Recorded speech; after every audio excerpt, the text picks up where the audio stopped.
नमस्कार साथियों, मैं रुपेश चौधरी हिंदी काव्यधारा क्लासेज में आप सभी का हार्दिक स्वागत करता हूं। आज अपन सेकंड क्लास शुरू कर रहे हैं। देवनागरी लिपि व हिंदी वर्तनी का मानकीकरण। इस क्लास में अपन हमारी हिंदी भाषा की जो देवनागरी लिपि है उसका किस तरह से विकास हुआ और हमारी जो हिंदी भाषा की वर्तनी है उसका मानक रूप क्या है उसके बारे में अध्ययन करेंगे। ये टॉपिक लगभग एग्ज़ाम के लिए उपयोगी है। तो आइए चलते हैं, इस सेकंड क्लास को शुरू करते हैं। दोस्तों, मैंने इस क्लास में देवनागरी लिपि एवं हिंदी वर्तनी का मानकीकरण नाम से एक पुस्तक केंद्रीय हिंदी निदेशालय, शिक्षा मंत्रालय, भारत सरकार द्वारा जारी की गई थी अभी पीछे। इस केंद्रीय हिंदी निदेशालय के निदेशक प्रोफेसर सुनील बाबूराव कुलकर्णी के प्रधान संपादकत्व में ये पुस्तक प्रकाशित हुई है। तो मैंने इस क्लास में इस पुस्तक को ही आधार बनाकर देवनागरी लिपि एवं हिंदी वर्तनी का जो मानकीकरण रूप है उसका हम अध्ययन करेंगे। मैंने इस क्लास में इस पुस्तक के जो मुख्य पृष्ठ हैं उनको सीधे ही इसमें प्रतिस्थापित किया है। सबसे पहले अपन जानते हैं कि मुख्यतः जो भाषाएं होती है उन भाषाओं की कौन कौन सी लिपियां होती हैं, तो हम उनके बारे में अध्ययन करते हैं। आप देखते हो कि जो देवनागरी लिपि है वो किन किन भाषाओं की लिपि है। वो हिंदी भाषा की, समस्त भाषाओं की जननी जो संस्कृत है उस भाषा की लिपि भी देवनागरी है। मराठी भाषा की जो लिपि है वो भी देवनागरी है। उसके अलावा कोंकणी, नेपाली, इन भाषाओं की जो लिपि है वो भी देवनागरी है। तो हिंदी, संस्कृत, मराठी, कोंकणी, नेपाली यानी लगभग उत्तर भारत की जो भाषाएं हैं उन भाषाओं की लिपि देवनागरी लिपि है। उसके अलावा पंजाबी भाषा की जो लिपि है वो गुरुमुखी लिपि है। हम आगे अध्ययन करेंगे कि गुरुमुखी का विकास कैसे हुआ। भारत के पंजाब राज्य में जो पंजाबी भाषा है उसकी लिपि गुरुमुखी है, और जो पाकिस्तान का जो पंजाब प्रांत है उस पंजाबी भाषा की लिपि है वो शाहमुखी है। इन दोनों जो लिपियों शाहमुखी और गुरुमुखी, इन दोनों का जो विकास है वो लहंदा लिपि से हुआ है, जो अपन आगे अध्ययन करेंगे। उसके अलावा जो उर्दू फारसी भाषा है उनकी लिपि फारसी होती है। उर्दू फारसी की फारसी लिपि, अरबी भाषा की अरबी लिपि, बंगला की बंगला लिपि, रूसी भाषा की रूसी लिपि, और अन्य जो अंग्रेज़ी है, जर्मन है, फ्रेंच है, स्पेनिश है, इन सभी भाषाओं की रोमन लिपि होती है। यानी लगभग जो ईसाई देश हैं उन ईसाई देशों की जो भाषाएं हैं उनकी लगभग रोमन लिपि होती है। वो चाहे अंग्रेज़ी भाषा हो, चाहे जर्मन, फ्रेंच, स्पेनिश, उन सभी भाषाओं की रोमन लिपि होती है। तो आपको इसमें मुख्यतः हमारी जो देवनागरी लिपि है उसके बारे में ध्यान रखना है कि ये किन किन भाषाओं की लिपि है। तो हिंदी, संस्कृत, मराठी, कोंकणी और नेपाली भाषाओं की लिपि है। उसके अलावा आपको पंजाबी भाषा की लिपि का ध्यान रखना है कि पंजाबी भाषा की लिपि गुरुमुखी लिपि है। और जो मुग़ल काल में जो मुग़लों का साहित्य था उर्दू फारसी, उसकी जो फारसी लिपि थी। और आपको अंग्रेज़ी भाषा की लिपि ध्यान में रखनी है, रोमन लिपि थी। उसके अलावा ज़्यादा विशेष उन पर ध्यान नहीं देना है। फिर हमारी जो लिपि है देवनागरी लिपि, उसका विकास कैसे हुआ? तो हमारी देवनागरी लिपि का विकास उत्तरी ब्राह्मी से नागरी लिपि का विकास हुआ। तो ब्राह्मी लिपि ये हमारे भारतीय उपमहाद्वीप की सबसे प्राचीन लिपियों में से एक थी। इसका उपयोग लगभग जो 3री शताब्दी ईसा पूर्व में मौर्य काल के अंदर अशोक के जो शिलालेख हैं उनमें व्यापक रूप से मिलता है। यही लिपि आगे चलकर 2 लिपियों में वर्गीकृत हुई, जिसे उत्तरी लिपि और दक्षिणी ब्राह्मी लिपि बोलते हैं। जो उत्तरी भारतीय ब्राह्मी लिपि है 350 ईस्वी तक थी ये। तो इस लिपि से ही हमारी देवनागरी लिपि का विकास हुआ था। उत्तरी ब्राह्मी लिपि है, इनसे मुख्यतः गुप्त लिपि, सिद्धमातृका लिपि, कुटिल लिपि, शारदा लिपि, इनका विकास हुआ। ऐसे ही जो दक्षिणी भारतीय ब्राह्मी लिपि थी, उससे जो कन्नड़ है, तेलुगु है, तमिल है, मलयालम है, सिंहली है, तो उन जो दक्षिणी भारतीय भाषाएं थी उनका विकास हुआ था। जो उत्तर भारत की जो लिपियों का विकास उत्तरी ब्राह्मी से हुआ था। तो अगर हम इस विकास क्रम को देखते हैं तो सबसे पहले ब्राह्मी लिपि से उत्तरी और दक्षिणी ब्राह्मी, फिर उत्तरी ब्राह्मी से नागरी लिपि का विकास शुरू होता है। उत्तरी ब्राह्मी जो 350 ईस्वी तक थी, उससे गुप्त लिपि का विकास होता है। और गुप्त लिपि मुख्यतः गुप्त काल में उपयोग में ली जाती थी, जो 4वीं से 5वीं सदी की लिपि थी। इस गुप्त लिपि से सिद्ध मातृका लिपि का विकास हुआ। ये सिद्ध मातृका लिपि 6वीं शताब्दी में इसका उपयोग होता था। सिद्ध मातृका लिपि है वो मुख्यतः हमारे पूर्वी भारत, नेपाल, तिब्बत, इन देशों में उपयोग में होती थी। और ये मुख्यतः बौद्ध धर्म की लिपि थी। बौद्ध ग्रंथों में इस सिद्ध मातृका लिपि का अधिक उपयोग होता था। उनके अलावा इस सिद्ध मातृका लिपि से कुटिल लिपि का विकास हुआ। और कुटिल लिपि जिसमें मुख्यतः जो अक्षर है वो टेढ़े आकार के होते थे। कुटिल लिपि में मुख्यतः जो अक्षर है वो टेढ़े आकार, कुटिल आकार के होते थे। कुटिल लिपि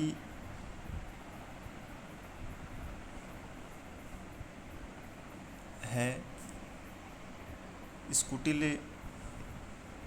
लिपि में जब टेढ़े आकार के अक्षर होते थे, उन टेढ़े आकार के अक्षरों के बाद धीरे धीरे जो अक्षर है उसका आकार गोल होने लगा। और इस कुटिल लिपि से ही 2 लिपियों का विकास होता है, वर्गीकृत होती है ये कुटिल लिपि, नागरी और शारदा लिपि। आप देखोगे कि इस नागरी लिपि से ही देवनागरी लिपि का विकास होता है।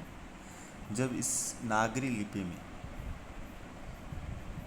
जब देव भाषा, अब देव भाषा किसको बोलते हैं? संस्कृत को बोलते हैं। जब इस नागरी लिपि में संस्कृत जो भाषा है उसका योग होता है तो देवनागरी लिपि का रूप बनता है। तो इस तरीके से नागरी से आगे चलकर देवनागरी लिपि का विकास होता है। और शारदा लिपि जिसका नाम मुख्यतः माँ शारदा देवी के नाम पर पड़ा था, इस शारदा लिपि से गुरुमुखी लिपि, कश्मीरी लिपि, लेंदा लिपि, टाकरी लिपि का विकास होता है।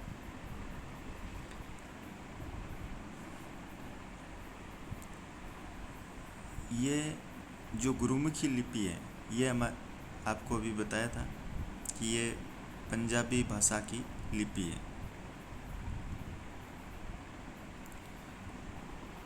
पंजाबी भाषा की लिपि गुरुमुखी लिपि है। कश्मीरी लिपि कश्मीरी भाषाओं की है, जो जम्मू कश्मीर में जो भाषाएं बोली जाती है उनकी।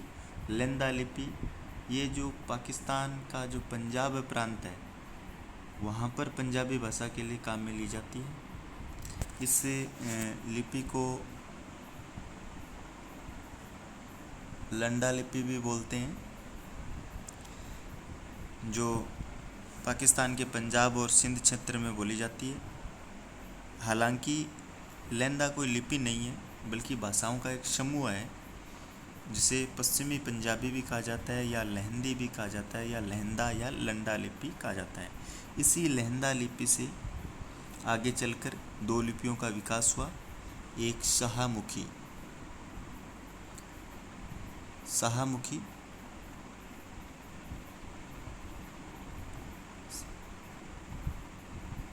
शाहमुखी लिपि जो पाकिस्तान में हुई, और दूसरी भारतीय जो राज्य है पंजाब उसमें गुरुमुखी लिपि का विकास हुआ, और पाकिस्तान में शाहमुखी का हुआ इसी लेंदा से। फिर टाकरी लिपि का जो मुख्यतः उपयोग है वो पहाड़ी क्षेत्रों में जैसे हिमाचल है, उत्तराखंड है, उनकी जो भाषाएं हैं उनमें टाकरी लिपि का विकास होता था। तो आपको सीधा सा ध्यान में रखना है कि गुरुमुखी पंजाब, भारतीय पंजाब जो राज्य है उसकी पंजाबी भाषा के लिए, कश्मीरी भाषाओं के लिए, लेंदा पाकिस्तान का जो पंजाब प्रांत है उसकी पंजाबी भाषा के लिए, जो पश्चिमी पंजाबी बोलते हैं उनको, और टाकरी जो हिमाचल प्रदेश, उत्तराखंड जैसे जो पहाड़ी क्षेत्र है उन पहाड़ी क्षेत्रों के लिए टाकरी लिपि का प्रयोग होता था। और इन सभी जो लिपियों का विकास है वो शारदा लिपि से होता है। मुख्यतः ये जो सभी लिपियां हैं गुरुमुखी, कश्मीरी, लेंदा, टाकरी, ये मुख्यतः कोई लिपि नहीं है बल्कि एक भाषाई समूह है। और इन सब लिपियों का जो उपयोग है वो धीरे धीरे इनका प्रचलन कम हो गया, क्योंकि उत्तर भारत में सबसे ज़्यादा जो देवनागरी लिपि है उसका विस्तार हुआ, जिसके कारण इन लिपियों का रूप है वो गौण हो गया। विशेषतः जो गुरुमुखी लिपि है वो पंजाबी भाषा में अभी प्रचलन में है, बाकी ये लिपियां अभी ज़्यादा उपयोग में नहीं आ रही है। तो इस तरीके से देवनागरी लिपि का विकास होता है।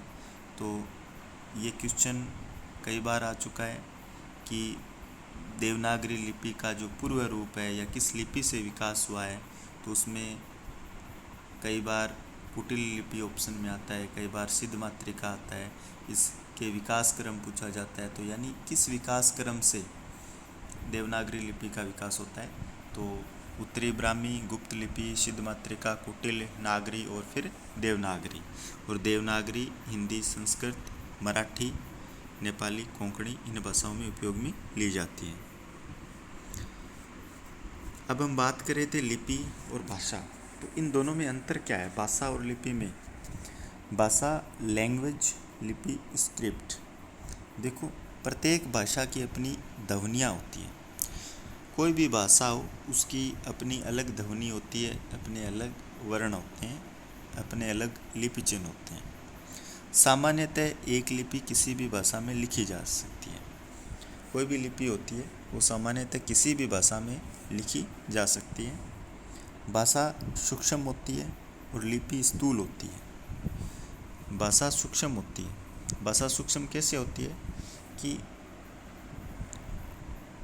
भाषा है वो एक मौखिक रूप होता है, और मौखिक रूप जिसे हम सुन या देख नहीं सकते, इनकी जो ध्वनि होती है वो क्षणिक होती है, यानी बोलते ही समाप्त हो जाती है। और यह हमारे मस्तिष्क और जो चेतना में रहती है, यानी हम हमारी इंद्रियों से इन्हें सीधे नहीं पकड़ सकते। जो भाषा का रूप होता है वो अमूर्त होता है या अदृश्य होता है, इसलिए इसको सूक्ष्म कहा जाता है। लिपि स्थूल होती है। लिपि स्थायी भी होती है। क्यों? क्योंकि इसमें लिपि जो होता है वो लिखित रूप होता है, जिसे हम कागज़ पर, पत्थर पर या किसी धातु पर लिख सकते हैं, उकेर सकते हैं, और उसे बाद में बार बार देखा जा सकता है, पढ़ा जा सकता है। यानी लिपि भौतिक रूप से दृष्टिगोचर हो जाती है, इसलिए लिपि स्थूल होती है। जैसे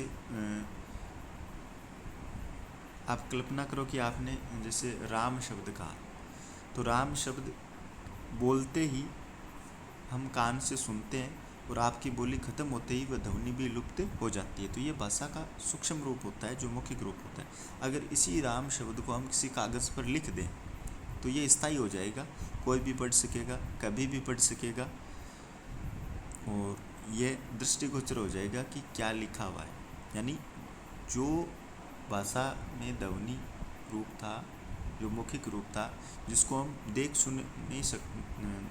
नहीं सकते थे, वो अब यहाँ हम लिपि के रूप में उसी राम शब्द को देख सकते हैं। इसलिए भाषा सूक्ष्म होती है और लिपि क्या होती है, स्थूल होती है। ये विशेष अंतर आपको ध्यान में रखना है। उसके बाद में तीसरा अंतर आता है, भाषा में अपेक्षाकृत अस्थायित्व होता है, क्योंकि भाषा उच्चरित होते ही गायब हो जाती है। यही बात आपको ऊपर बताई थी। इसी के कारण भाषा सूक्ष्म होती है, क्योंकि भाषा उच्चरित होते ही गायब हो जाती है। यानी जैसे बोलते हैं, जब तक बोलते हैं तब तक सुनाई देते हैं, जैसे बोलना बंद तो वो सुनाई देना बंद। तो भाषा में अपेक्षाकृत अस्थायित्व होता है, स्थायी नहीं होता है। लेकिन लिपि में अपेक्षाकृत क्या होता है, स्थायित्व होता है, क्योंकि किसी भी लिपि को लिख कर ही व्यक्त किया जा सकता है। क्योंकि लिपि चिन्ह किसको बोलते हैं, जो लिखित रूप होता है उसको ही लिपि चिन्ह बोलते हैं। तो ये स्थायी होता है, भाषा अस्थायी और लिपि स्थायी होती है। भाषा ध्वन्यात्मक होती है, लिपि दृश्यात्मक होती है। भाषा मौखिक रूप है तो इसमें ध्वनि चिन्ह काम में आते हैं, तो ये ध्वन्यात्मक होती है। लिपि दृश्यात्मक होती है, क्योंकि इसमें लिपि चिन्ह होते हैं, वर्ण होते हैं, और उन वर्णों को हम लिख सकते हैं, और उन लिखे हुए वर्णों को हम देख भी सकते हैं और देख कर पढ़ भी सकते हैं। तो इसलिए लिपि दृश्यात्मक होती है और भाषा ध्वन्यात्मक होती है। पांचवा इनमें अंतर है कि भाषा तुरंत प्रभावकारी होती है, लिपि थोड़ा विलंब से प्रभावकारी होती है। यानी भाषा में मौखिक रूप होता है, तो हम जैसे बोलते हैं तो तुरंत हम उसी आवाज़ को सुनते हैं, सुनते ही वो क्या करती है कि हमारे ऊपर तुरंत प्रभाव छोड़ती है। जैसे किसी ने कुछ कहा, हमने तुरंत सुना, तो उसका प्रभाव हमारे ऊपर तुरंत पड़ेगा। लेकिन लिपि लिखा हुआ रूप है तो थोड़ा देर से प्रभाव हम पर पड़ेगा।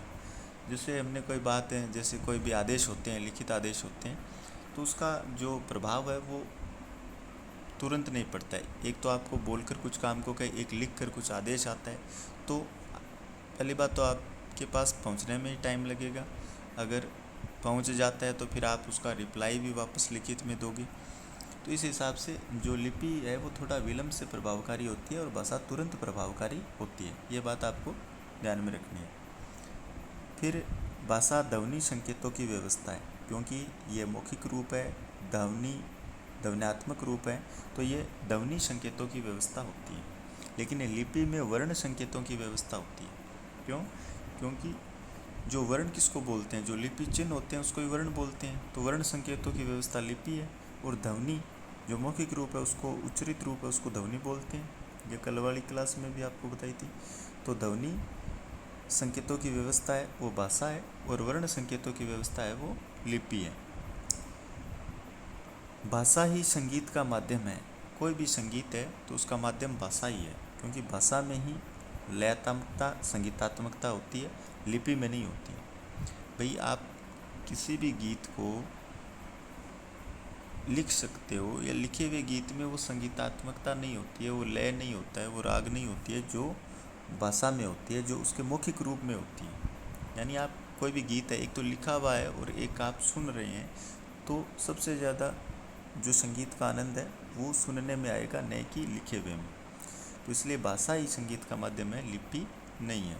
तो ये मुख्यतः भाषा और लिपि में जो अंतर है वो आपको ध्यान में रखना है। उसके बाद में हमारी जो मानक हिंदी वर्णमाला तथा जो अंक है, जो भारतीय अंक बोलते हैं, उनका क्या रूप होता है, इनसे रिलेटेड लगभग जो प्रश्न है वो हिंदी विषय से जो भी रिलेटेड एग्ज़ाम है उसमें आते हैं। तो ये मैंने उस जो केंद्रीय हिंदी निदेशालय की बुक है उस बुक से सीधे पेज है वो कॉपी पेस्ट किए ताकि आप भी उसकी प्रामाणिकता के बारे में संदेह नहीं करें। वर्ण ध्वनियों की लिखित रूप है। वर्ण ध्वनियों की लिखित रूप है। आपको बताया था कि जो ध्वनि है वो तो मौखिक रूप है, उच्चरित रूप है। जब उसी ध्वनि को अपन लिखित रूप में बदलते हैं तो वो वर्ण कहलाते हैं। वर्ण भाषा के मौखिक रूप के प्रतीक होते हैं, यानी भाषा का जो मौखिक रूप होता है ध्वनि चिन्ह, और उसी ध्वनि चिन्हों के जो प्रतीक है मौखिक रूप के प्रतीक वर्ण होते हैं, यानी जो लिखित रूप होते हैं। वर्णों को ध्वनि चिन्ह भी कहा जाता है। इन्हीं वर्णों को ध्वनि चिन्ह भी कहते हैं। जब इनका उच्चरित रूप होता है तो वो ध्वनि चिन्ह होते हैं, और जब ये लिखित रूप में आ जाते हैं तो ये वर्ण कहलाते हैं। तो यानी वर्ण और ध्वनि चिन्ह दोनों में कोई खास अंतर नहीं है, दोनों एक ही चीज़ है। बस अंतर इतना ही है कि जो मौखिक रूप है वो ध्वनि चिन्ह है, लिखित रूप है वो वर्ण है या लिपि चिन्ह है। इन्हीं वर्णों के क्रमबद्ध समूह को वर्णमाला कहते हैं। जिन वर्णों की हम बात कर रहे हैं उनका जो क्रमबद्ध समूह है उन्हीं समूह को वर्णमाला कहते हैं, जो इन्हें हम हिंदी वर्णमाला कहते हैं। और हिंदी वर्णमाला में आपको बताया था कि कुल 44 वर्ण होते हैं। वर्णमाला में सर्वत्र एकरूपता बनाए रखने के लिए केंद्रीय हिंदी निदेशालय द्वारा विद्वानों के विचार विमर्श के पश्चात हिंदी वर्णमाला और अंकों का अद्यतन मानक स्वरूप निर्धारित किया गया है, जो निम्न प्रकार है। अब केंद्रीय हिंदी निदेशालय ने हिंदी वर्णमाला का क्या मानक रूप माना है वो देखो। सबसे पहले हिंदी वर्णमाला में बात करते हैं स्वर की। स्वर आपको बताए थे कुल कितने होते हैं, 11 स्वर होते हैं।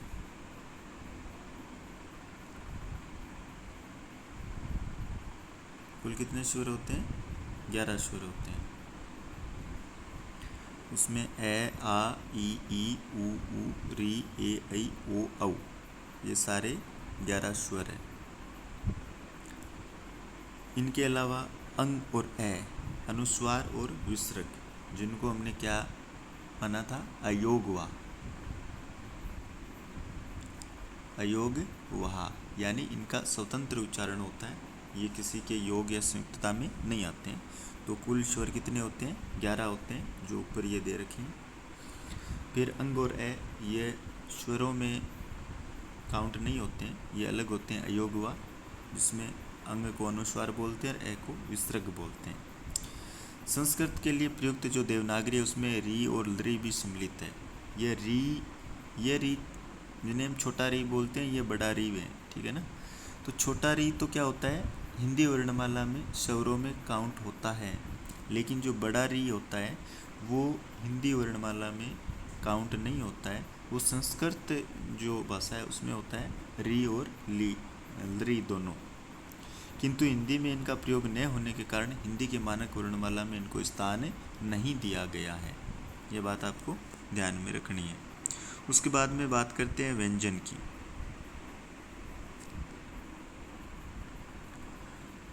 मूल व्यंजन आपको कल बताया था, मूल व्यंजन कितने होते हैं, 33। मूल व्यंजनों की संख्या 33 होती है। नीचे ये देखो लिखा हुआ है। उसमें ये कै वर्ग, चै वर्ग, टै वर्ग, तै वर्ग और पै वर्ग, 5 वर्ग होते हैं, जिनमें 5 वर्ण होते हैं। सारे के सारे कौन से हैं, स्पर्श व्यंजन है। ध्यान में रखना है। आज की क्लास में आपको कल वाली क्लास का रिवीजन भी हो जाएगा। फिर येरेलेव है अंतस्थ व्यंजन, शेष है ऊष्म व्यंजन। तो 25 और 8 33 ये होते हैं मूल व्यंजन। उसके बाद में 4 संयुक्ताक्षर बताए थे, जिन्हें संयुक्त व्यंजन भी बोलते हैं। क्षय, त्रय, ज्ञ और श्रय, ये दो जो वर्ण होते हैं या दो व्यंजन होते हैं, उनसे मिलकर बने होते हैं। क्षय कै और स से, त्रय तय और रे से, ज्ञ जय और य से, श्रय श और रे से। ये आपको कल बताया था। उसके बाद में उत्क्षिप्त व्यंजन। उत्क्षिप्त व्यंजन आपको कल बताया था कि ये मूल व्यंजन में काउंट नहीं होते हैं। ये 2 होते हैं, अडय और ढय, जिनके नीचे यानी ये जो डे ढ है ये मूल व्यंजन में शामिल होते हैं, लेकिन इन्हीं जब डे और ढ के नीचे नुक्ता का चिन्ह लगा देते हैं, नुक्ता का चिन्ह से बिंदी नीचे, तो इस नुक्ता का चिन्ह लगाते ही ये उत्क्षिप्त व्यंजन हो जाते हैं और ये मूल व्यंजन की श्रेणी में नहीं आते हैं। तो ये अंतर होता है। फिर विशिष्ट व्यंजन, अभी हाल ही में केंद्रीय हिंदी निदेशालय द्वारा हड़े को नया वर्ण स्वीकार करके विशिष्ट व्यंजन की श्रेणी में रख के इसको माना है, और इसके आधार पर कुल कितने वर्ण हो जाते हैं देवनागरी लिपि में? 53। अभी आप देखोगे कि यहाँ पर 33 मूल व्यंजन है, 4 संयुक्ताक्षर है 37, 2 उत्क्षिप्त है 39 और 1 विशिष्ट है 40। यानी व्यंजनों की कुल संख्या कितनी हो गई? 40। 40 तो हो गए कुल व्यंजन, और अभी हम ऊपर बात कर रहे थे 11 स्वर, 40 और 11 51, और 2 हो गए अनुस्वार और विसर्ग। 51 प्लस 2 कितने हो गए? 53। ये देवनागरी लिपि में कुल वर्ण होते हैं 53, जो आपको कल बताया था। अभी मैंने कल आपको 3 अक्षरों में अंतर भी बताया था, हड़े, डे और ये डे। हड़े में जो बिंदी होती है वो हमेशा आगे की तरफ होती है, इसे ये ध्यान में रखना है। ये छोटी छोटी जो बातें हैं वो हमें अक्सर ध्यान में नहीं होती हैं, तो वो आपको ध्यान में करना है। डे होता है उसमें कोई बिंदी का प्रयोग नहीं होता है, और जो ये उत्क्षिप्त व्यंजन होता है डे, उसमें हमेशा बिंदी क्या होती है? नीचे की तरफ होती है। तो अपन अधिकतर क्या करते हैं, जब ये अडे लिखते हैं तो इसमें भी बिंदी नीचे की तरफ लिखकर ये लिख देते हैं, जो क्या होता है? गलत होता है। तो आपको ये ध्यान में रखना है तीनों के अंदर क्या अंतर होता है। तो ये जो मैंने कल देवनागरी लिपि में 53 वर्ण बताए थे, उनमें 13 तो हो गए ये स्वरों के अंदर, जिसमें 11 स्वर हो गए और 2 अयोगवा हो गए, और व्यंजनों में 40 कुल व्यंजन हो गए, जिनमें मूल व्यंजनों की संख्या 33 है, 4 संयुक्त व्यंजन है, 2 उत्क्षिप्त है और 1 विशिष्ट व्यंजन है। अभी आपको कल बताया था कि जो 4 संयुक्ताक्षर है वो किन के योग से बने हैं, तो क और स से क्षय, तय और र से त्रय, जय और य से ज्ञ, और स और र से श्रय। उसके बाद में जो विशिष्ट व्यंजन है अड़े, यह भी हिंदी की जो प्रमुख बोलियां हैं, जैसे हरियाणवी, मारवाड़ी, गढ़वाली, कुमाऊनी, उसके अतिरिक्त जो देवनागरी का प्रयोग करने वाली मराठी जैसी जो समृद्ध भाषाएं हैं, उनमें भी इसका प्रयोग होता है अड़े का। इसके अतिरिक्त जो देवनागरीतर लिपियों वाली भारतीय भाषाएं हैं, यानी जिनमें देवनागरीतर का मतलब जो देवनागरी से भिन्न लिपियों वाली भारतीय भाषाएं हैं, जो जैसे द्रविड़ भाषाएं हैं, दक्षिण भाषाएं, उनमें जैसे तमिल है, तेलुगु है, मलयालम है, कन्नड़ है, ओडिया है, उसमें भी इड़य ध्वनि का व्यापक प्रयोग होता है। व्यक्तिवाचक संज्ञाओं जैसे व्यक्ति, स्थान, बुआ कर्तियों के नाम है, उनमें भी इनके प्रयोग के लिए प्रयोग किए जाने का अवकाश है, अपेक्षित है। तो अतः वर्णमाला में विशिष्ट व्यंजन के रूप में हड़य वर्ण को स्थान दिया गया है। यानी आप देखोगे कि देवनागरी लिपि के अलावा अन्य लिपियों की जो भाषाएं हैं, उनमें भी हड़य ध्वनि का क्या होता है? व्यापक प्रयोग होता है। इसलिए केंद्रीय हिंदी निदेशालय ने हड़य वर्ण को विशिष्ट व्यंजन के रूप में वो सम्मिलित किया है। व्यंजनों को वर्णमाला में सामान्यतः स्वर ए के साथ मिलाकर लिखा जाता है। आप ऊपर देखोगे कि जो ये व्यंजन है, उसमें कहीं भी हलंत के चिन्ह का प्रयोग नहीं किया हुआ है, क्योंकि हम बार बार व्यंजनों को लिखते हैं तो इसे हलंत लगाकर नहीं लिखते हैं। और मूल व्यंजन हमेशा स्वर रहित होते हैं, जिसमें हलंत है वो स्वर रहित होने का परिचायक है। लेकिन अक्सर अपन क्या करते हैं कि बिना हल चिन्ह के ही व्यंजनों को लिखते हैं, क्योंकि उसमें हम स्वर है वो मिला देते हैं। तो स्वर ए के साथ मिलाकर ही व्यंजनों को वर्णमाला में सामान्यतः लिखा जाता है। फिर बात कर रहे हैं अनुस्वार और चंद्र बिंदु। अनुस्वार में सिर्फ एक बिंदी होती है, अनुस्वार में सिर्फ एक बिंदी होती है और चंद्र बिंदु में क्या होता है कि चांद के अंदर बिंदी। अनुस्वार में सिर्फ बिंदी और चंद्र बिंदु में एक चांद के अंदर बिंदी, चंद्र बिंदु। तो ये चंद्र बिंदु का चिन्ह होता है, ये अनुस्वार का चिन्ह होता है। अनुस्वार एक व्यंजन है। अनुस्वार क्या है? एक व्यंजन है। अनुस्वार एक व्यंजन है और चंद्र बिंदु स्वर की अनुनासिकता का अभिलक्षण है। यानी आपको अनुस्वार को क्या मानना है? व्यंजन मानना है। अनुस्वार व्यंजन होता है, न कि स्वर। लेकिन जो चंद्र बिंदु है वो अनुनासिकता का अभिलक्षण है। यानी अनुनासिकता का जो चिन्ह है वो चंद्र बिंदु, ये अनुनासिकता का चिन्ह होता है। ये आपको ध्यान में रखना है। और हिंदी में ये दोनों अर्थभेदक भी है। अर्थभेदक का मतलब यानी दोनों अर्थ में भेद करने वाले भी हैं। यानी दोनों का जो अर्थ है वो अलग अलग होगा। इनके प्रयोग से शब्दों का अर्थ भी अलग अलग होगा। हिंदी में अनुस्वार और चंद्र बिंदु दोनों ही प्रचलित रहेंगे। हिंदी में अनुस्वार और चंद्र बिंदु दोनों ही प्रचलन में, दोनों ही प्रयोग में लिए जाते हैं।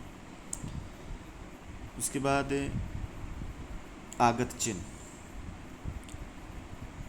आगत चिन्ह भी आपको बताया था, जैसे अवग्रह का चिन्ह बताया था। अवग्रह का चिन्ह मुख्यतः संस्कृत भाषा में काम में लिया जाता है, हिंदी में नहीं लिया जाता है। जैसे सोहम, सिवोहम, जिसमें ए का जो लोप होता है उस लोप को दर्शाने के लिए अवग्रह चिन्ह है वो काम में लिया जाता है। फिर अर्धचंद्र। अर्धचंद्र का जो चिन्ह होता है इसे, ये भी एक आगत चिन्ह है। यानी ये भी जो आगत ध्वनि है वो उस ओ के माध्यम से ये चिन्ह आया है, जिनको अर्धचंद्र बोलते हैं। जैसे डॉक्टर में, कॉलेज में, ऑफिस में ऊपर लगा हुआ होता है, जो अंग्रेजी भाषा से आया हुआ है। तो जैसे आगत ध्वनियाँ थी ओ, ख, जय, फे, वैसे ही आगत चिन्ह है अवग्रह और अर्धचंद्र। तो आपको ध्यान में रखना है।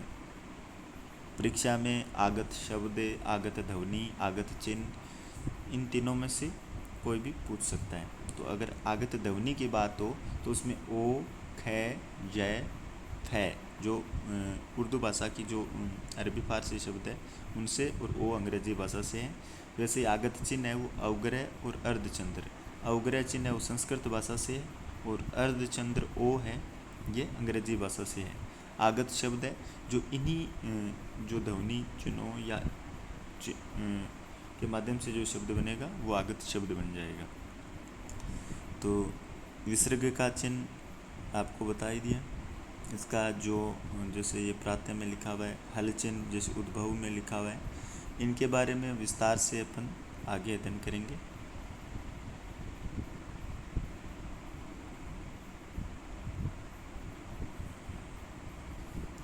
उसके बाद में हिंदी अंक।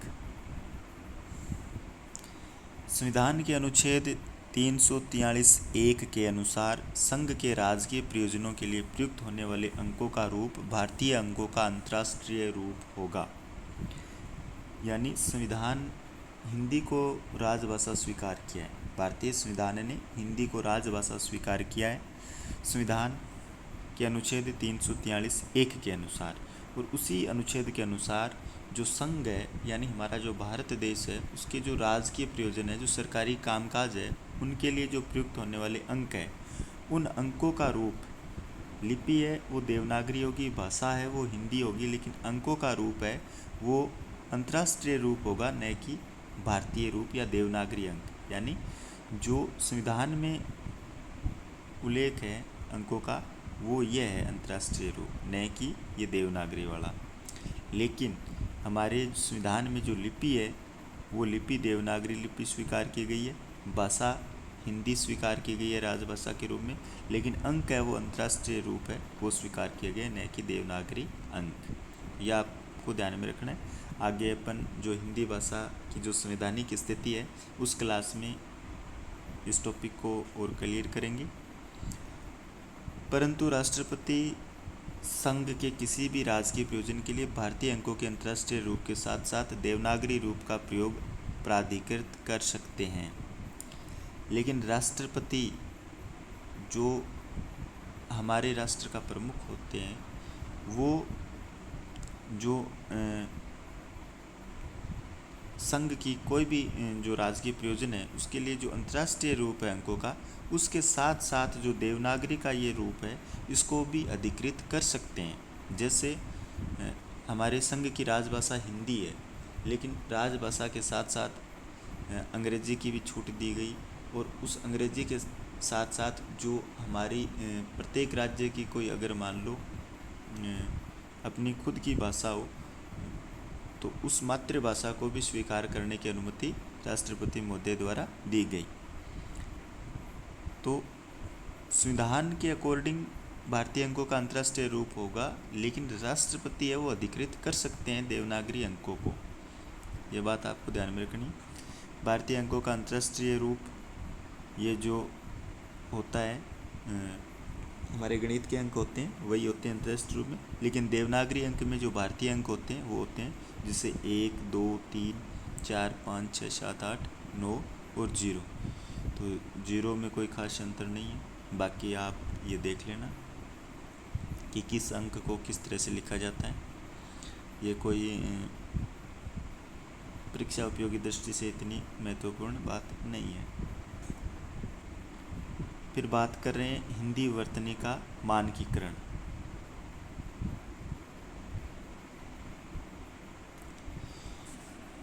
हिंदी वर्तनी का जो मानकीकरण है, किसी भी भाषा के जो सीखने सिखाने की प्रक्रिया के दो महत्वपूर्ण घटक है, व्याकरण और उसकी लिपि। व्याकरण और उसकी लिपि, एक व्याकरण है और एक उसकी लिपि है। ये किसी भी भाषा को सीखने और सिखाने की प्रक्रिया के दो महत्वपूर्ण घटक है कि एक तो अगर हम किसी भाषा को सीख रहे हैं तो व्याकरणिक ज्ञान होना चाहिए, और दूसरा उसके लिपि चिन्हों का ज्ञान होना चाहिए, तभी हम उस भाषा को सीख सकते हैं। तो उस लिपि का एक पक्ष है सामान्य और विशिष्ट स्वरों के लिए पृथक प्रतीक वर्णों की जो उपलब्धता, उनका परस्पर स्पष्ट आकार भेद, लिखावट में सरलता, स्थान लाघव एवं प्रयत्न लाघव।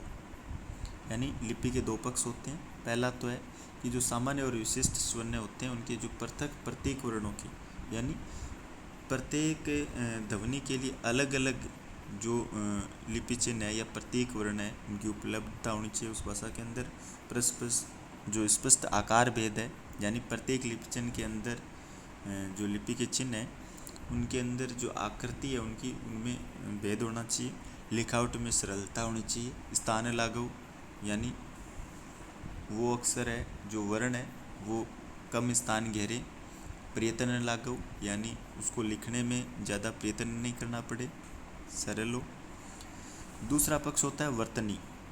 एक ही स्वर को प्रकट करने के लिए विविध रूपी वर्णों का प्रयोग वर्तनी को जटिल बना देता है, और ये लिपि का एक सामान्य दोष माना जाता है। यानी एक ध्वनि के लिए एक ही वर्ण होना चाहिए। अगर एक ही ध्वनि के प्रकट करने के लिए अगर विविध रूपी वर्णों का जो प्रयोग हो रहा है, जैसे ये जो दोष है ना, ये लिपि का सामान्य दोष, ये मुख्यतः अंग्रेजी भाषा में पाया जाता है, क्योंकि अंग्रेजी भाषा में जैसे कै ध्वनि है, इस कै ध्वनि के लिए सी का प्रयोग भी कर लेते हैं, के का प्रयोग भी कर लेते हैं।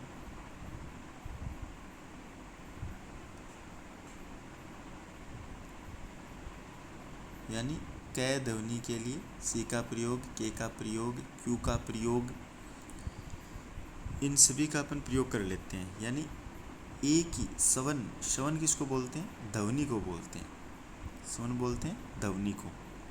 तो एक ही ध्वनि के लिए अगर अलग अलग मान लो लिपि चिन्ह या फिर वर्ण चिन्ह काम में आ रहे हैं, तो ये उस लिपि का दोष है।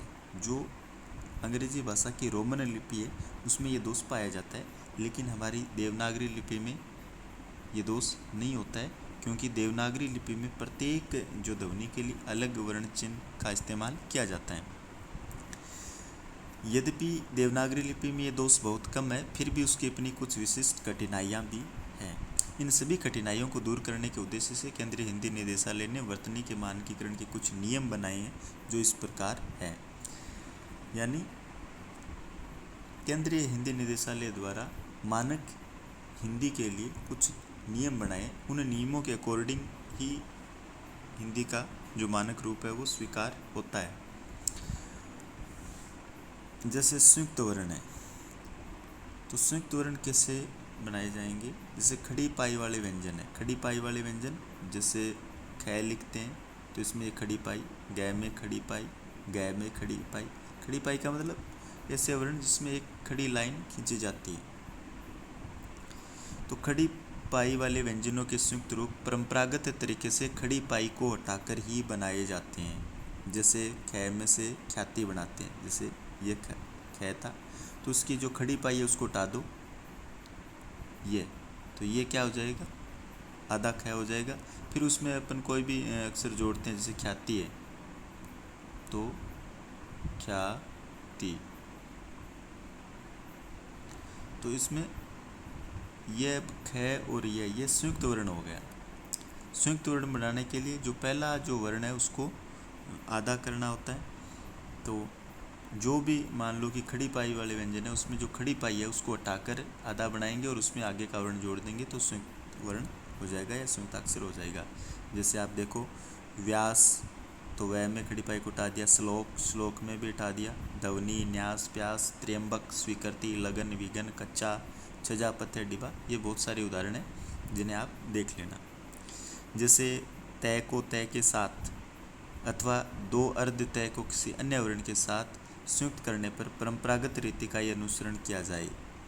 अब देखो तय का क्या नियम है कि जैसे ये तय है आधा, इसको दूसरे तय के साथ जोड़ते हैं तो इसको ऐसे न लिखकर ये रूप है वो ये ज़्यादा मानक है इसके बजाय। जैसे सत्ता है, महत्व है, तत्व है, तो इसमें क्या होता है कि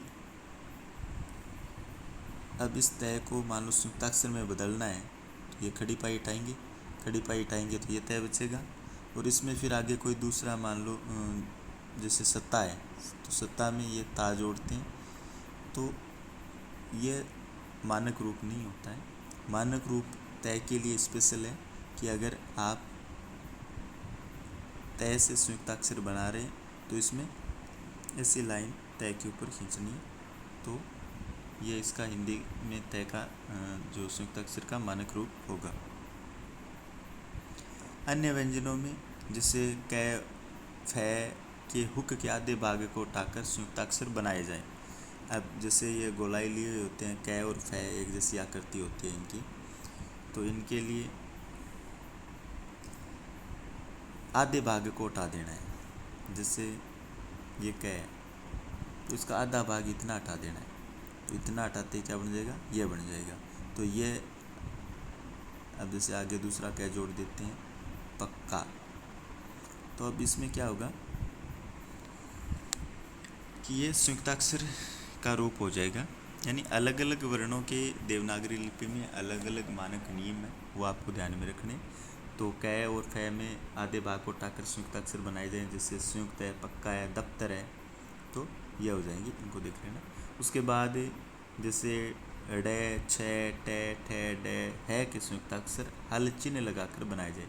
अब यानी इनकी न तो खड़ी पाई होती है, न कोई इनके हुक का आधा भाग होता है, न कोई और होता है। तो इसमें जैसे ये अक्षर होते हैं तो इनका हटता कुछ नहीं, इसमें बस हल चिन्ह लगाना है। जैसे ये अडे है, अब अडे का क्या हटाएंगे कि भाई ये बिंदी हटाने से आधा अक्षर थोड़ी हो जाएगा, नहीं इसका ऐसे हटा सकते कि नीचे से हटा दो।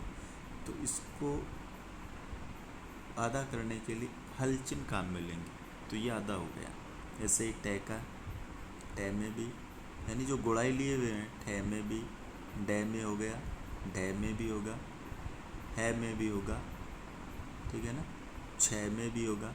तो ये जो अक्षर है ये आपको ध्यान में रखने हैं, अड़े, छ, टे, ठे, डे, ढे। यानी ये जो टै वर्ग है उसको अणय को छोड़कर, अणय में तो क्या होती है, खड़ी पाई होती है, तो पाई हटा देंगे तो अणय हो जाएगा। लेकिन बाकी ये जो चार है, टे, ठे, डे, ढे और है, अड़े, छ, इनमें क्या होता है, हल चिन्ह लगाकर है वो अपन इनके संयुक्ताक्षर बनाते हैं। जैसे वांग में उच्छ्वास, लट्टू, बुड्ढा, चिन्ह, ब्रह्मा, तो ये इनके संयुक्ताक्षर बनाने के। लेकिन दे के साथ अर्ध स्वर य और व आने पर हल चिन्ह के स्थान पर संयुक्त व्यंजन बनाने के परंपरागत रूप को प्राथमिकता दी जाए। दे के साथ क्या आ जाए, यह आ गया, तो इसमें फिर हल चिन्ह लगाकर ये जोड़ेंगे तो फिर दे और यह नहीं होगा, इसका ये हो जाएगा परंपरागत रूप दे का, ठीक है ना। द और य से, जैसे विद्या, विद्यालय, विद्यमान। और अगर वह आ गया इसी द के साथ में, वह आ गया तो फिर क्या हो जाएगा, द्विवेदी, द्विधा, यानी इसी द के नीचे वह चला जाएगा, तो ऐसे द्विवेदी। यानी ये द रूप तो होगा द और ये का, और ये नीचे द व, ये रूप होगा द और वह का।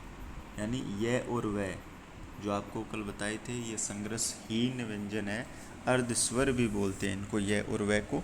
तो इनका जब द के साथ में संयुक्ताक्षर बनाना होता है तो इनका जो परंपरागत रूप है ये ध और द्व, तो इनका ये मानक रूप है, न कि यह। संयुक्त र के प्रचलित तीनों रूप यथावत रहेंगे। संयुक्त र, अब आपको र भी बताया था, रेप का नियम, जिसमें दो नीचे र होते हैं, एक ऊपर होता है। तो संयुक्ताक्षर में क्या होता है, र यदि पहला वर्ण हो तो रैप में परिवर्तित होगा। जैसे अपन लिखते हैं कर्म, अब इस कर्म में र ऊपर है तो इसमें का मतलब र क्या होगा, बोलते हैं इस कर्म को तो ऐसे बोलते हैं कर्म, जिसमें र ये आधा होता है, तो ये एज ए संयुक्ताक्षर है। क्योंकि संयुक्ताक्षर किसको बोलते हैं, जब किसी व्यंजन से पहले मूल व्यंजन हो, यानी उसमें स्वर रहित व्यंजन हो, तब वो संयुक्ताक्षर बनता है। तो इसका जो रूप होगा मानक रूप, वो रे ऊपर जाकर, जिसे रैप का नियम भी बोलते हैं, तो उस रैप के नियम के अकॉर्डिंग है वो कर्म का ऊपर का रे होगा। बाकी दूसरा वर्ण होने पर वर्ण के नीचे लगेगा रे, जैसे क्रम।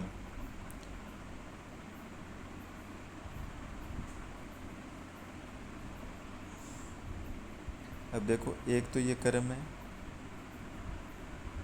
और एक ये कर्म है, इनमें क्या अंतर होता है कि इसमें तो कै आधा रे और मैं, इसमें होगा कै रे मैं। यानी जो रैप के नियम होता है उसमें रे आधा होता है, रैप के नियम वाला जो होता है उसमें रे आधा होता है। लेकिन ये जो क्रम है जिसमें नीचे रे लगता है, उसमें रे आधा नहीं होता है, रे पूरा होता है, इसमें कै आधा होता है। यानी इसमें संयुक्ताक्षर में रैप वाले नियम में जो आधा व्यंजन है वो रे होता है, और इसमें संयुक्ताक्षर में आधा व्यंजन है वो रे से पहले होता है, न कि रे होता है, रे इसमें पूर्ण वर्ण होता है, तब ये नीचे लगता है। जब यही रे, हमेशा ध्यान में रखना है, रैप का नियम वहाँ लागू होता है जहाँ रे आधा हो, जहाँ रे आधा हो वहाँ रैप का नियम लागू होता है। तो इस क्रम में रैप का नियम लागू है, इस क्रम में रैप का नियम लागू नहीं है, क्योंकि यहाँ पर रे आधा नहीं है, कै आधा है। तो ये बात ध्यान में रखनी है। जब यही रे टे और डे के बाद हो, तो क्योंकि टे और डे वही अक्षर है जिनको संयुक्ताक्षर बनाने के लिए अपन आधा करने के लिए नीचे हलचन ही लगाते हैं, तो इनका और कोई चारा नहीं होता है। जैसे नीचे हलचन लगाते हैं तो ऐसे इनका रे भी नीचे होता है, ऐसे जैसे ट्रक लिखते हैं, ट्रक नीचे रे, ऐसे ड्रम लिखते हैं तो डे के नीचे रे ड्रम, ऐसे ही होगा। जैसे ठे, तो इसके नीचे भी रे लगाएंगे तो नीचे ठे के नीचे भी रे होगा ऐसे। तो इस हिसाब से आपको ध्यान में रखना है। डे होगा तो डे में भी नीचे रे, यानी जिन जिन व्यंजनों में संयुक्ताक्षर बनाने के लिए नीचे हलचन का प्रयोग करते हैं, उनमें नीचे रे लगाने के लिए हम इस रे का प्रयोग करेंगे, जैसे ट्रक और ड्रम में होता है। तो ये आपको ध्यान में रखनी है। श्रेय का यही प्रचलित रूप मान्य होता है। श्रेय का प्रचलित रूप यही है जिसमें से के साथ रे का संयोग है, जैसे श्रद्धा, और री के संयोग से श्रृंगार रूप बनता है। यानी से के साथ जब रे का संयोग हो तो श्रेय बनता है, और इसी से के साथ जब री, इस री का योग हो जाए तो ये बन जाएगा श्रृंगार वाला श्री, श्रृंगार, श्रृंगार का जो होता है ना उसमें स के साथ में री होता है और श्रेय में स के साथ में रे होता है। त्रय के संयुक्त रूप के लिए त्रय ही मानक माना जाता है।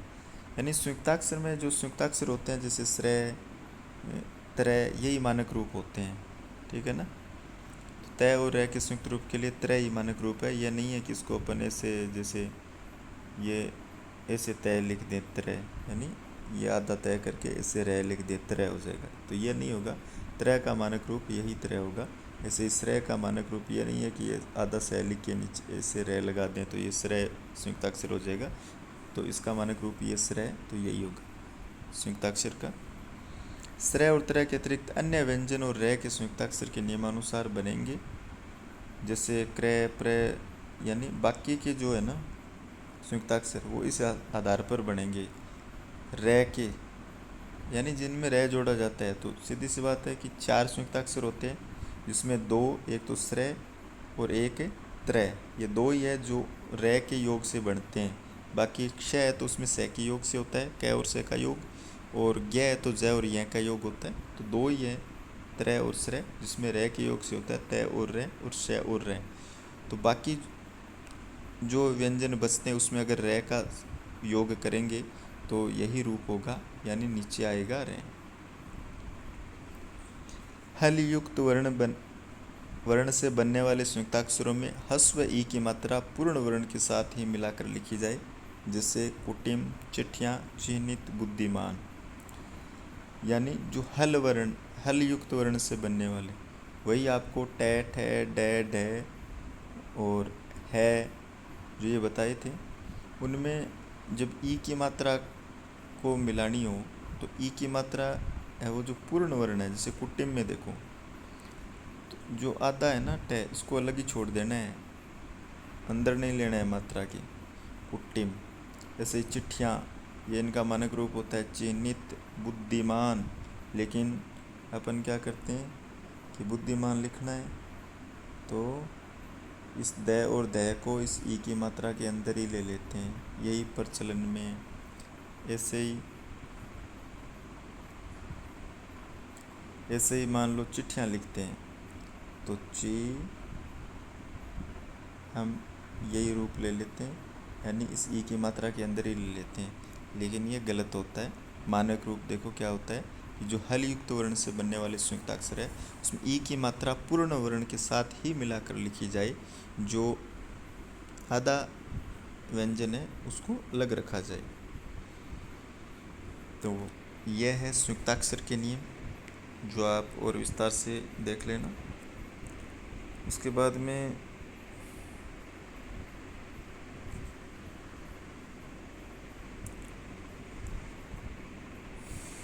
परसर्ग के बारे में और पढ़ लेते हैं, फिर आज के लिए इतना ही।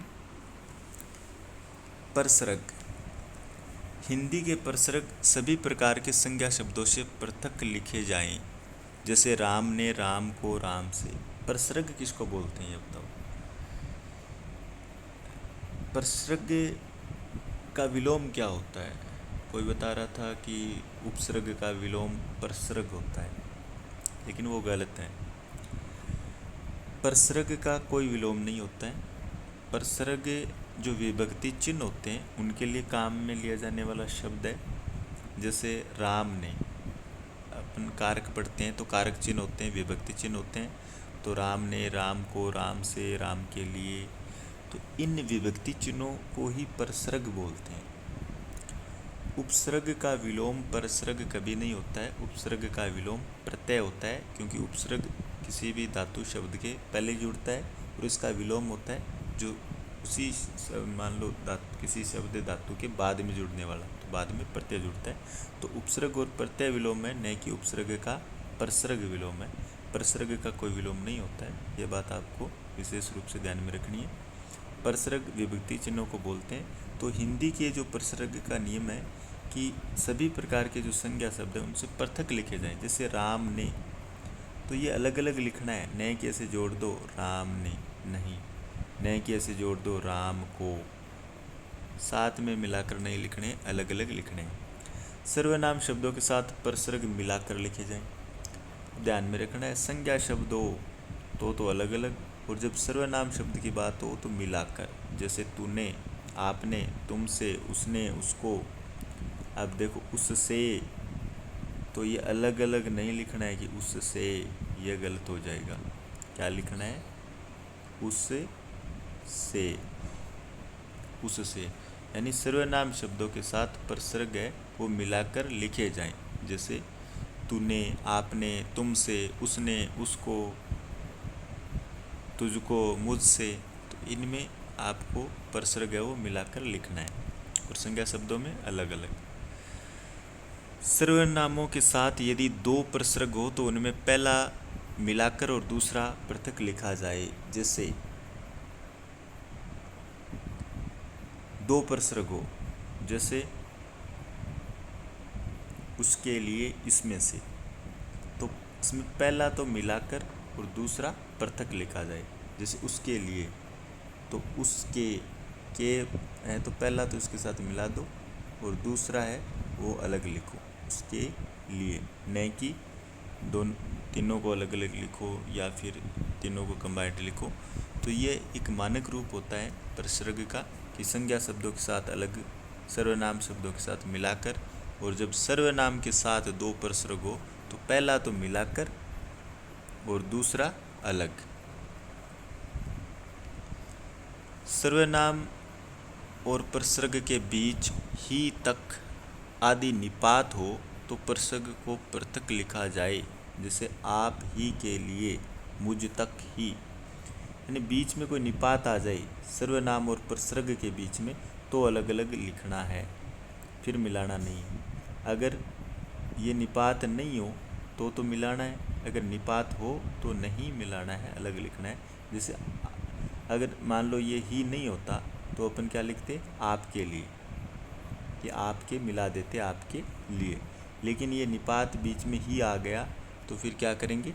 इसको अलग अलग लिखेंगे, आप ही के लिए, मुझ तक को। तो ये प्रसर्ग के नियम है। संयुक्त क्रियापद। संयुक्त क्रियापदों में सभी अंगीभूत क्रियाएं अलग अलग लिखी जाए। जैसे पढ़ा करता है, आ सकता है, जाया करता है, खाया करता है। यानी अगर कोई भी क्रियापद संयुक्त हो, यानी किसी भी वाक्य में 2 से 3 क्रियाएं हो, जैसे पढ़ा करता है, 3 क्रियाएं, पढ़ा करता है, जाया करता है, जाया करता है, 3 क्रियाएं, जाने की, करने की और होने की। तो जो संयुक्त क्रियापद होते हैं तो उनमें सभी जो क्रियापद है उनको अलग अलग लिखनी है, साथ नहीं लिखनी है कि एक साथ मिलाकर लिख दिया। सभी क्रियापदों को अलग अलग लिखना है, ये संयुक्त क्रियापद का नियम है। जैसे बढ़ते चले जा रहे हैं, बढ़ना, चलना, जाना, रहना और होना, 5 क्रियाएं हैं, इन 5 क्रियाओं को अलग अलग लिखना है। तो आज की क्लास में इतना ही, वरना क्लास ये बहुत लंबी हो जाएगी। तो बाकी इसका दूसरा पार्ट कल करेंगे योजक सेंस में। तो ये हिंदी वर्तनी की जो मानक रूप है, इनको आप अच्छी तरीके से समझ लेना कि क्या क्या नियम होते हैं, क्योंकि हर एग्ज़ाम में इससे रिलेटेड पूछा जा सकता है। इसका सेकंड पार्ट दूसरे वीडियो में करेंगे अपन। तो चलो ठीक है दोस्तों, धन्यवाद, नमस्कार।